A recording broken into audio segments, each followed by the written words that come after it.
Hola y bienvenidos a un nuevo video del Ojo del Inversor.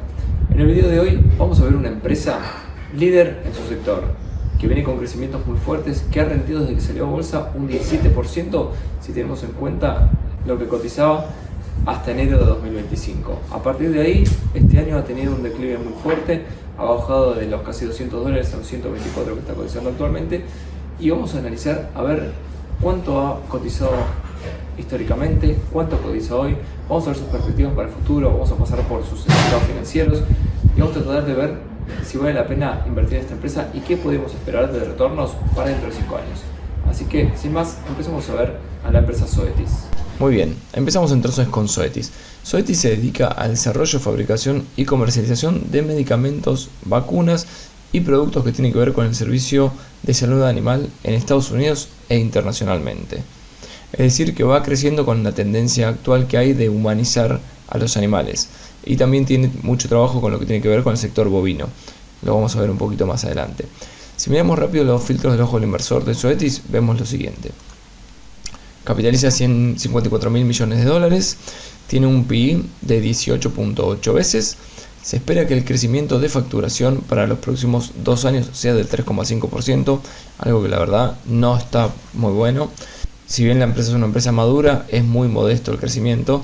Es cierto que cuando vemos el tercer filtro, el EPS va a crecer un poco más rápido, es decir, que o estarán recomprando acciones o expandirán márgenes, pero la realidad es que el crecimiento es bastante flojo de la empresa. Y si verificamos el PEG, efectivamente vemos que 18,8 dividido 7 te da 2,5 veces, o sea que este indicador nos diría que la empresa está sobrevalorada. Tiene un muy buen retorno sobre el capital invertido y sobre el equity. No está muy apalancada, lo cual es muy bueno. Y cuando vemos lo que fue el retorno para los accionistas desde que salió a cotizar, nos da un 11,3% anualizado. Esto es sin incluir los dividendos. Es un retorno muy modesto, es cierto, pero si tomamos hasta fin de 2024, es decir, sin tener en cuenta esta última caída, la empresa hubiese rendido alrededor de un 17%. O sea que la empresa tiene potencial y la empresa ha generado valor para los accionistas, por lo menos en lo que tiene que ver con la cotización. Después veremos si fue por una cuestión de euforia o por qué, pero si uno hubiese invertido en 2014 y hubiese tenido un 17% de retorno hasta 2024, la verdad es que uno hubiese tenido un muy buen resultado en su cartera. Como dijimos, en esta empresa, como no tiene un crecimiento tan fuerte, vemos que la empresa reparte dividendos. Hoy tiene un payout ratio del 32% y siendo un 1,8% el yield de la inversión por dividendos. Como dijimos, la empresa vende en Estados Unidos e internacionalmente. Si nos fijamos, acá tenemos el desglose por país y vemos que 5.000 millones es directamente las ventas en Estados Unidos y 4.000 millones el resto del mundo, donde vemos, bueno, cada país cuán importante es en función de la facturación para esta empresa. Pero tenemos que saber que el 50% de la facturación más o menos se produce en Estados Unidos y el otro 50% internacionalmente. A su vez, cuando dividimos dentro de las categorías en Estados Unidos, vemos que lo que tiene que ver con dogs and cats, es decir, animales de mascotas, es el 76% de la facturación. Después tenemos cattle, que es el ganado, 14%, y bueno, después el resto se divide entre caballos y otros animales. Si vamos a ver lo que es internacional, vemos de vuelta una gran importancia en dogs and cats, el 52%, pero baja del 76%, que era una barbaridad. Y vemos que en segundo lugar se mantiene la tendencia, está cattle, es decir, ganado. Pasando ahora a repasar lo que son los estados financieros de la empresa, vemos primero que nada el estado de pérdidas y ganancias, la cuenta de pérdidas y ganancias, el income statement en inglés sería. Bueno, ¿y qué vemos? Crecimiento de ventas de 4.700 millones a 9.200, un crecimiento de, fíjense, un poquito menos del 10% anual. Lo que me importa mucho es el margen grosso. El gross margin lo han podido expandir del 64% al 70%. Los números nos muestran también que la empresa es dominante dentro de su sector porque ha podido expandir márgenes a lo largo del tiempo, teniendo en cuenta incluso los aumentos inflacionarios que hubieron en los últimos años. Vemos que lo mismo pasa con el margen operativo. La empresa pasó del 26% al 36%, muy buen margen operativo, muy buena expansión. Y por el lado negativo vemos que que la empresa tiene varios write-downs. Un write-down es cuando vos hiciste una compra de otra empresa y de alguna manera estás aceptando que la compraste cara. Si se fijan, la empresa es de hacer adquisiciones de otras empresas. Acá está en Merger y Restructuring Charges. Esto tiene que ver con los costos de justamente la fusión con otras empresas o la absorción de otras empresas, que tiene costos porque hay que desvincular gente, etcétera. Entonces existen esos costos. Y después tenemos los write-downs, que es lo que a mí menos me gusta, que es de alguna manera aceptar que compraste caro. Porque acá lo que estás diciendo es, che, yo compré una empresa, vamos a poner números cualquiera, en 100 millones y te hago un asset write-down de 30 millones. Esto quiere decir que por los flujos que va a generar de efectivo esa adquisición que hice, y mira, yo la pagué 100 pero tengo que descontar porque en realidad va a generar 70. Entonces se hace este write-down que pasa a ser un gasto. Si bien no es una salida de caja real, termina siendo un gasto para la empresa. Si seguimos más abajo, bueno, vemos que el net income ha crecido constantemente y que tiene un margen de alrededor del 27%. Vemos también, como dijimos, que la cantidad de acciones en circulación se ha ido reduciendo, o sea que esto es lo que va haciendo que crezca un poco más rápido las ganancias por acción de lo que crece la facturación de la empresa. Si pasamos a ver ahora lo que es la hoja de balance, vemos que la empresa ha ido haciendo crecer su caja en efectivo y las inversiones a corto plazo. Ha crecido de los 1.000 millones a los 3.000 en 2020 y después ha ido decreciendo hasta los 2.000 millones, pero bueno, vemos que es algo que la empresa maneja en función de cómo se esté desarrollando el negocio. Vemos que los inventarios han ido creciendo, pero no llegan a duplicarse, mientras que la facturación sí. Esto nos indica que no están teniendo riesgo de inventario, no es que están acumulando mucho stock. En cuanto a los activos corrientes, vemos que hoy suponen casi 6.000 millones, que cuando lo comparamos con los pasivos corrientes de 3.000 millones, vemos que efectivamente la empresa está muy solvente a corto plazo. No debería tener problemas para afrontar sus gastos de los próximos 12 meses. Como dijimos, la empresa crece por adquisiciones también. Y esto lo vemos en el goodwill. Ha ido creciendo de 1.400 millones a 2.700, es decir, se ha prácticamente duplicado. Y el goodwill es simplemente lo que nosotros pagamos por intangibles. Es decir, si una empresa yo la compro en 100 millones y su valor en libros, es decir, de activos, es de 50 millones de activos tangibles, los otros 50 millones se contabilizan en el balance como goodwill. Y esto es lo que puede llegar a significar que después se haga un write down, y es lo que vamos a ir achicando. De hecho, si se fijan, acá vamos a ver un poquitito, pasamos de 2.746 millones a 2.724. El goodwill también verifico cuánto representa del total de los activos. Entonces yo veo que el goodwill son 2.700 millones sobre 14.000, es más o menos un 20%. No es muy importante respecto a los activos, está alrededor del 20%. Yo lo que busco es que no supere el 40, ya es un número importante y que me preocupa, pero 20 es un número relativamente razonable, digamos. Si seguimos viendo el balance, pasamos a lo que tiene que ver con los pasivos. Ya vimos lo que tiene que ver con los activos corrientes, que dijimos que estaba en condiciones de solventarlos la empresa sin mayor problema. La deuda a largo plazo, vemos que ha estado alrededor de los 6.000 millones los últimos años. En 2024 la redujeron a 5.000 millones, o sea que nivel de deuda bien, teniendo en cuenta sobre todo que la empresa hace 4.000 millones de EBITDA, ¿sí? O sea que eso nos da un poco la idea de cuánto le costaría a la empresa repagar la deuda, y vemos que sería aproximadamente 1 año y medio. O sea que estamos bien de nivel de deuda. Pasando a lo que tiene que ver con el cash flow, vamos a ver cómo llega al cash flow from operation, al flujo de caja de operaciones la empresa. Parte del net income, agrega depreciación y amortización, muy bien. Depreciación y amortización de intangibles. Acá tenemos asset write-downs y restructuring costs. Fíjense, estos son los write-downs que dijimos que la empresa hace cuando hace cuando hace adquisiciones a precios teóricamente sobrevalorados en función de cuánto va después a rendir esa inversión. Tengamos en cuenta que esto lo revisa todos los años la empresa con los auditores, ¿sí? No es que la empresa puede decidir, no hago write-downs nunca. Entonces, bueno, acá vemos como todos los años tiene este gasto, que si bien no es un flujo de caja negativo, porque la empresa no está sacando dinero en este momento, por eso lo vuelven a ingresar al cash from operations, porque esto vos lo sacaste cuando hiciste el net income, lo sacaste como un gasto, entonces ahora lo vuelves a ingresar. La realidad es que me habla de que la directiva de alguna manera hace adquisiciones, pero no muy bien, ¿sí? O sea que esto no me gusta. Después, Stock-Based Compensation es el pago en acciones a los directivos.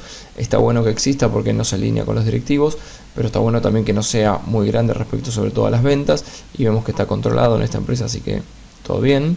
Terminamos viendo entonces que el Cash From Operations es creciente y estable, que es muy importante. Pasamos a ver entonces el Cash From Investing, es decir, qué hace la empresa cómo invierte la empresa el flujo de caja de operaciones que genera. Vemos que principalmente esto se va en Capital Expenditure, que tiene que ver con el mantenimiento del negocio para que siga como se encuentra hoy en día. Vemos acá tenemos las Cash Acquisitions, que son las compras que hace de otras empresas más chicas. Vemos alguna compra grande que hizo en 2015 de 800 millones, en 2018 de casi 2.000 millones, pero después ha sido relativamente modestas las compras que ha estado haciendo. Pasamos después a ver lo que es el Cash From Financing, es decir, si la empresa está emitiendo deuda. Vamos a verlo acá. Efectivamente vemos que 2023 y 2024 no ha emitido, sí en 2022. Vemos también cuando ha repagado deuda. Fíjense que la deuda que tomó en 2022 la repagó en 2023, o sea que se mantiene con una deuda controlada. Un poquito de emisión de acciones, esto debe tener que ver con lo que es el Stock-Based Compensation, pero vemos que la empresa recompra muchas acciones. Fíjense que emite 27 millones por Stock-Based Compensation, pero te recompra 1.000 millones, 1.800 millones, 1.600, es decir que la empresa está recomprando fuerte.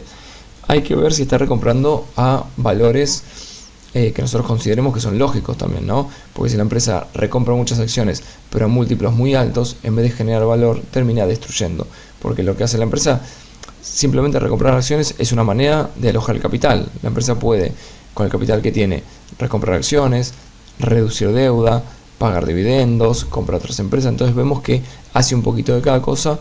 Vemos que se está focalizando más en lo que es recompra de acciones, que es impositivamente más eficiente, pero hay que ver a qué múltiplos lo hizo para ver si esto termina generando valor efectivamente a largo plazo. Acá tenemos también lo que se pagó de dividendos. Y terminamos acá con cómo se terminó usando o cuál fue el flujo de caja de financiación. Y fíjense cómo la mayoría de los años es negativo. Esto significa que la empresa no ha estado tomando deuda en el global. Vemos entonces finalmente que el Free Cash Flow de la empresa, medido como Cash From Operations menos Capital Expenditures, se ha ido expandiendo desde los 400 millones hasta los 2.200 millones. Después veremos si para nosotros esta forma de medir el Free Cash Flow es real o no, pero bueno, para tener una medida que se vaya compartiendo todos los años, acá tenemos una idea de cómo se fue moviendo. Y también podemos ver el margen, pasó de márgenes de Free Cash Flow del 9% a márgenes del 24%, pasando por el 16%, 20%. Bueno, más o menos podríamos decir que la empresa tiene un margen de Free Cash Flow del 20%. Pasamos a ver entonces cómo creció la empresa estos últimos 5 años.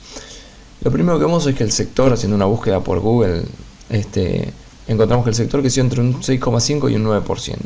Cuando veo la facturación de la empresa, veo que creció un 5%. O sea que, si bien es líder, quizá por el tamaño, la empresa ya no está creciendo tan rápido como el sector, sino que un poco menos.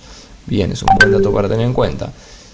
La facturación creció al 5,9%, entonces esto es el producto de un poco de expansión de márgenes. Y el EPS a el 7,8. Esto quiere decir que si sumamos al crecimiento de la empresa, la expansión de márgenes y las recompras de acciones, llegamos a este 7,8% general de ganancias por acción.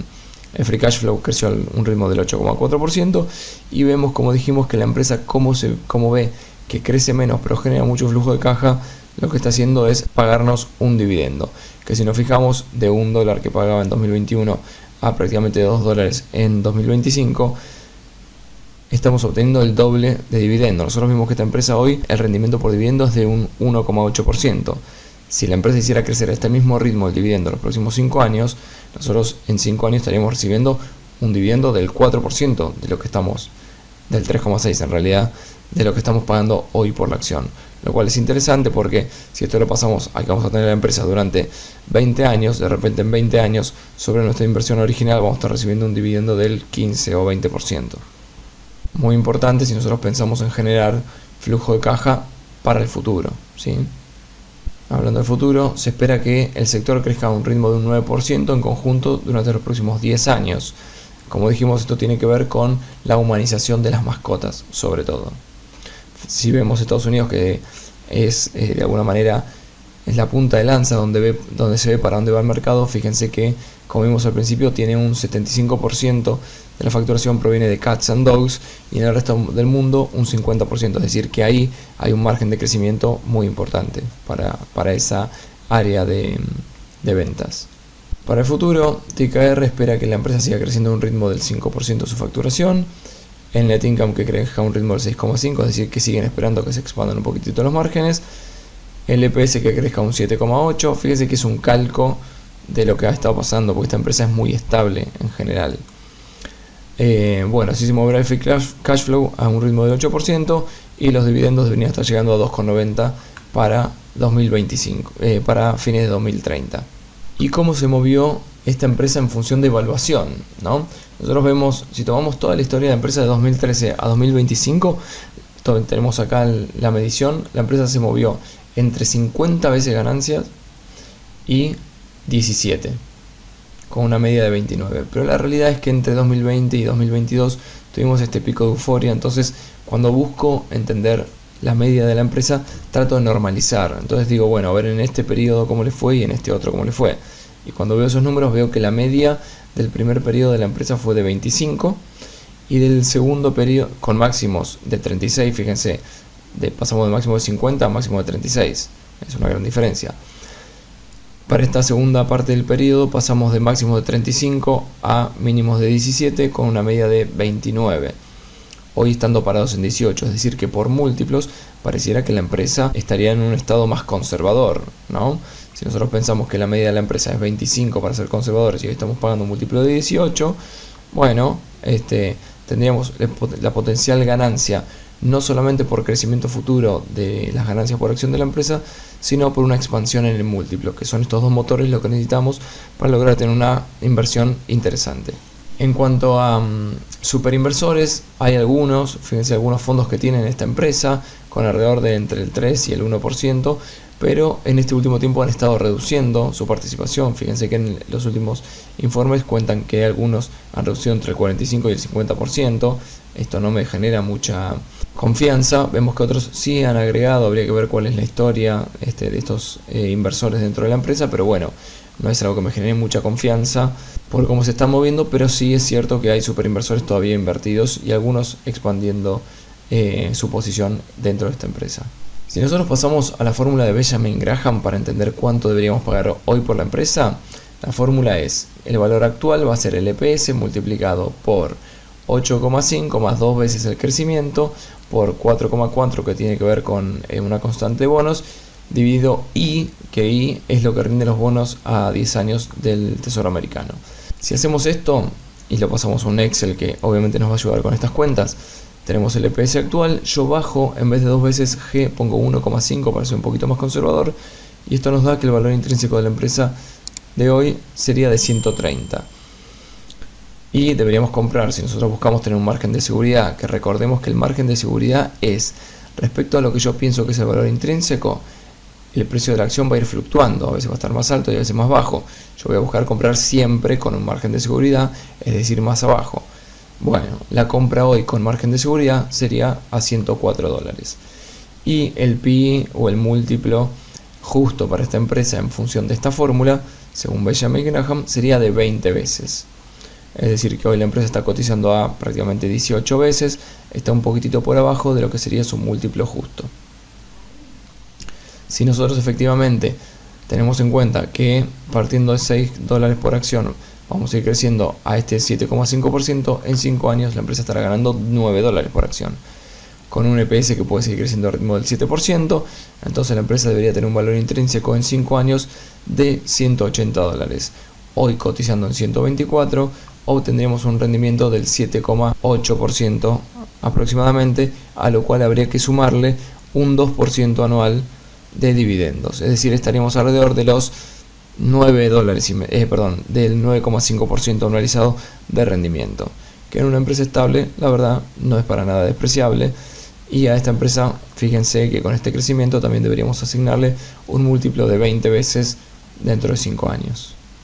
Otra herramienta que uso yo para evaluar el estado de las empresas es el análisis por bufetología. Hay un libro de bufetología donde explica, bueno, cómo hace Warren Buffett para medir, seleccionar empresas, etc. Y en un momento te cuenta que una de las cosas que hace es verificar cuánto ha crecido la empresa en los últimos 10 años y proyectar ese mismo crecimiento para los próximos 10. Uno, si lo piensa así, dice, che, bueno, la verdad es que no es muy conservador porque la empresa va creciendo, entonces ¿por qué va a crecer al mismo ritmo? Lo lógico sería que crezca a un ritmo un poco más conservador. Bueno, y después ella lo que hace es tomar el menor múltiplo de sus últimos 10 años, entonces ahí es donde te mete el factor de seguridad. Tomando esto, entonces lo que vemos, a un múltiplo de 17,5, que es el menor de los últimos 10 años, con una ganancia por acción de 6,34 dólares por acción, hoy la empresa debería cotizar a 111 dólares, ese podríamos decir que es nuestro valor justo, y para 2029 o 2030 la empresa debería cotizar a 210 dólares. Yo lo que busco es tener un rendimiento del 15% por lo menos en mis inversiones, porque busco obtener un rendimiento un poco más alto que si invertía en el S&P, que históricamente ha sido del 10% de rendimiento. Entonces, este número de 210 dividido 2 sería 105. Esto significa que si yo hoy pago 105 dólares y la empresa termina en 210 dólares para 2030, yo voy a obtener un rendimiento del 15% anualizado. Si en lugar de eso yo pago los 124 dólares actuales, lo que voy a tener es un 11.11% de rendimiento para los próximos 5 años. Y para ser sincero, no es el rendimiento que busco, pero bueno, entiendo dónde estoy parado, que eso es lo importante, decir, che, bueno, ¿dónde estoy? Para saber si puedo esperar un par de meses o un tiempo a ver si la empresa cae, si en una caída de mercado la puedo enganchar. Entonces, estos son los números importantes que hay que manejar. Después tenemos que entrar en un análisis más profundo, ver la directiva, cómo se ha manejado, ver los conference call, un montón de otras cosas. Pero con esto, por lo menos ya tenemos un buen pantallazo de qué podríamos pagar por la empresa. Bueno, eso fue todo por el video de hoy. Espero que les haya servido. Pasamos por todo el proceso de análisis básico, por lo menos, para después pasar a hacer algo más profundo. Vimos los filtros rápidos, sabemos cómo están sus estados financieros, sabemos cuánto ha cotizado históricamente en función de sus ganancias la empresa y cuánto está cotizando hoy. Hicimos un análisis rápido, un estudio rápido para entender cuánto podríamos esperar de rendimiento acá a futuro en base a Benjamin Graham, en base al libro Bufetología de Warren Buffett. Me parece que con todo esto tenemos una idea más o menos clara de a qué precio nos podría interesar esta empresa o a qué precio no, para esperar o para hacer un análisis más profundo y después simplemente cuando llegue al precio que buscamos solo tengamos que apretar a comprar. Si este video les gustó o les sirvió, les pido que dejen un me gusta, me pueden dejar en los comentarios si les gustaría que analicemos alguna otra empresa y nos vemos en un próximo video del Ojo del Inversor.